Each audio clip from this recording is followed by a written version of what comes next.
Heute geht es ab ans Gartenfestival im Café Kairo, hier im wunderschönen Bern, nicht wahr? Und jetzt spielen heute Stahlberger mit Band, King Pepe und Miraculous Mool-Legionär.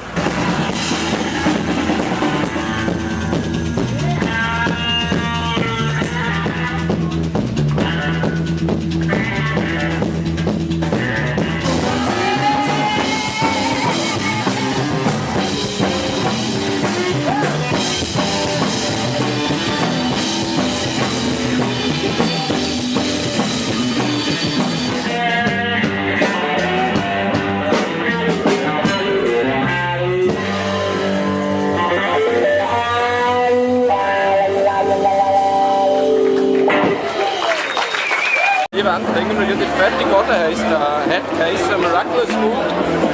Jetzt ist das schon wieder immer noch auf der Bühne und es ist DJ. Yeah! Irgendwie spielen gerade Stahlberger, also beziehungsweise im Moment spielen sie nicht, im Moment reden sie. Es ist auch viel zu dunkel, dass man viel sieht. Wenn ich hier in Sams Lampe gehe, sieht man etwas, aber es bringt es auch nicht wirklich. Oh, der erste Abend, der Freitagabend, ist jetzt eigentlich schon fast durch. Wir sind völlig am Bühne aufräumen. Irgendwo dort unten ist noch der King Pepe am Spielen.